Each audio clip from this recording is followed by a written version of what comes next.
আজকে আমি তোমাদের কাছে আর একটা নতুন গল্প নিয়ে এসেছি। খুব ভালো করে শুনবে এবং পারলে জীবনে অবশ্যই অ্যাপ্লাই করবে এর নীতি কথা। সময়ের কাজ যে সময়ে করা কতটা ইম্পর্টেন্ট এই গল্পটার মাধ্যমে তোমরা বুঝতে পারবে। চলো শুরু করা যাক। The ant and the grasshopper were best friends with very different personalities. বলছে অ্যান্ট এবং গ্রাসহপার দুইজন বেস্ট ফ্রেন্ড ছিল, খুব ভালো বন্ধু ছিল। অ্যান্ট মানে হচ্ছে পিঁপড়ে, আর গ্রাসহপার মানে কি ঘাস ফড়িং। ঘাস ফড়িং তো তোমরা জানো সবুজ কালারের হয়।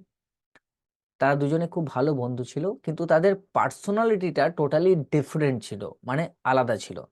মানে একজন কাজ করতে চাইতো, একজন ঘুরে বেড়াতে চাইতো, এরকম একটা ব্যাপার। The grasshopper would spend his days sleeping or playing his guitar, while the ant would collect food and build his ant hill. বলছে গ্রাসহপার যেখানে সারা দিন ধরে ঘুমাতে ভালোবাসতো এবং গিটার প্লে করতে, গিটার বাজাতে ভালোবাসতো, মানে অ্যাকচুয়ালি আনন্দ করতে ভালোবাসতো, সেখানে পিঁপড়েটা পিঁপড়েটা তার খাবার কালেক্ট করে রাখতো। খাবার কালেক্ট করে রাখতো, তার বাড়িটাকে ঠিকঠাক করে করতো।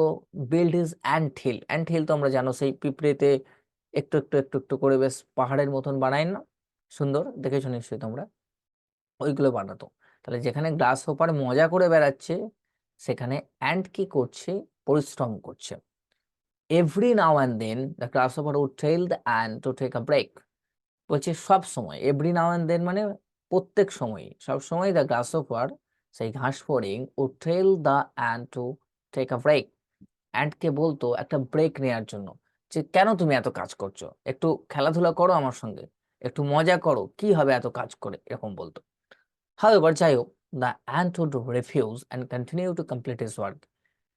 পিঁপড়ে কিন্তু তার কথায় কান দিত না, অ্যান্ট কিন্তু তার কথায় কান দিত না। সে প্রত্যেকবারই রিফিউজ করতো তার ওই যে প্রস্তাব ওটা, এবং continue to complete his work, এবং তার কাজ কমপ্লিট করা কন্টিনিউ রাখতো। সে কাজ, নিজের কাজ নিজে করে যেত। Soon winter came, making the days and nights cold. তাহলে সামার পেরিয়ে গেল, সারা সামারটা এরকম ভাবে চললো, গ্রীষ্মকালটা। এরপর শীতকাল এলো, শুন উইন্টার কেম, শীঘ্রই শীতকাল চলে এলো, এবং ডেইজ অ্যান্ড নাইটস কোল্ড, দিন রাতে সব জায়গাতেই একদম ঠান্ডা পড়ে গেছে অনেক বেশি। ওয়ান ডে, একদিন, the colony of ants were busy trying to dry some grains of corn. একদিন the colony of ants, colony মানে হচ্ছে একদল অ্যান্ট, মানে এক ঝাঁক পিঁপড়ে। কলোনি হচ্ছে আমাদের কালেকটিভ নাউন, ওকে, এক ঝাঁক পিঁপড়ে। তারা কি করছিল, ওয়ার বিজি, তারা ব্যস্ত ছিল। আহ, তারা যে কর্ন গুলো জোগাড় করেছিল গ্রীষ্মকালে, সেগুলো শুকানোর জন্য ব্যস্ত ছিল তারা। The grasshopper, who was extremely weak and hungry, came up to the ants and asked, "Can you please give me a piece of corn?" কিন্তু গ্রাসহপারের অবস্থাটা দেখো, সেই টাইমে গ্রাসহপার কিন্তু খুবই দুর্বল হয়ে গিয়েছিল এবং ক্ষুধার্ত ছিল। কেন? কারণ তার কাছে কিন্তু খাবার মজুত করা ছিল না।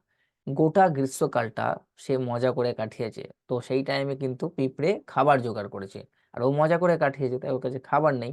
তাই সে পিঁপড়ের কাছে এলো এবং বলল, "can you please give me a piece of corn?"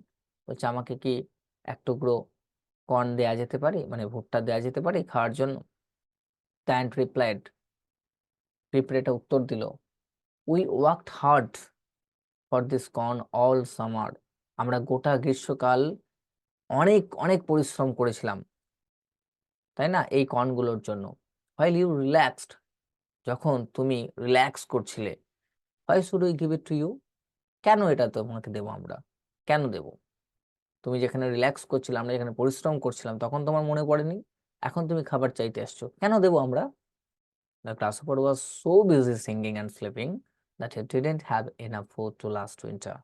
গ্রাসহপার এতটাই ব্যস্ত ছিল গান গাইতে এবং শুধু ঘুমাতে, যে he didn't have enough food to last winter, সে শীতের শেষ অবধি তার কাছে যথেষ্ট খাবার আর মজুত করে রাখতে পারেনি। মানে তাকে অনেক পরিশ্রম করতে হতো, কিন্তু সে করেনি। তাই গোটা শীতকালটা তার খাবারে আর চলেনি। তাই সে পিঁপড়ের কাছে এসেছিল। Then the grasshopper realised his mistake. তখন গ্রাসহপার তার মিস্টেকটা রিয়েলাইজ করতে পারলো বা উপলব্ধি করতে পারলো, তার ভুলটা, যে সে কি ভুল করেছিল। তাহলে মোরাল কি? Make use of opportunity while you have it. বলছে যখন তোমার কাছে সুযোগ আছে, তখন সেটার সদ্ব্যবহার করো, নষ্ট করো না, হয়তো পরে সেই সুযোগ আসবে না।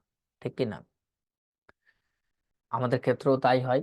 তোমরা দেখেছো, যখন তোমাদের প্রথম প্রথম দিক থেকে যখন যথেষ্ট টাইম থাকে সিলেবাস কমপ্লিট করার জন্য, হাতে টাইম আছে বলে এখন তো অনেক টাইম আছে তাই একটু খেলা করে নিই, একটু রিলস ভিডিও দেখে নিই, একটু এনজয় করে নিই, একটু ঘুরতে যাই বন্ধুদের সঙ্গে। এইভাবে ঘুরে ঘুরে ঘুরে ঘুরে ঘুরে ঘুরে রেজাল্টটা খারাপ হয়ে যায়। তাই এই গল্পটার পর যদি তুমি রিয়েলাইজ করতে পারো তুমি এরকম ভুল করেছো, তোমার পড়াশোনার ফিল্ডে হোক বা অন্যান্য কোনো ফিল্ডে, তো আমি এটা রিকোয়েস্ট করবো তোমায় যে এরপর থেকে যখনই কোনো নতুন ক্লাসে উঠবে বা আজ থেকেই চেষ্টা করো একটু একটু করে প্রত্যেকদিন পড়তে। মিনিমাম 2 ঘন্টা, 3 ঘন্টা, 1 ঘন্টা হলেও চলবে, কিন্তু কনসিস্টেন্টলি এটা করো। দেখবে পরীক্ষার আগে সমস্ত সিলেবাস কমপ্লিট হয়ে গেছে। অ্যান্ড তৈরি হও, গ্রাসহপার নয়। I hope you understand. ভালো থেকো সবাই, দেখা হচ্ছে পরের ভিডিওতে। Bye by.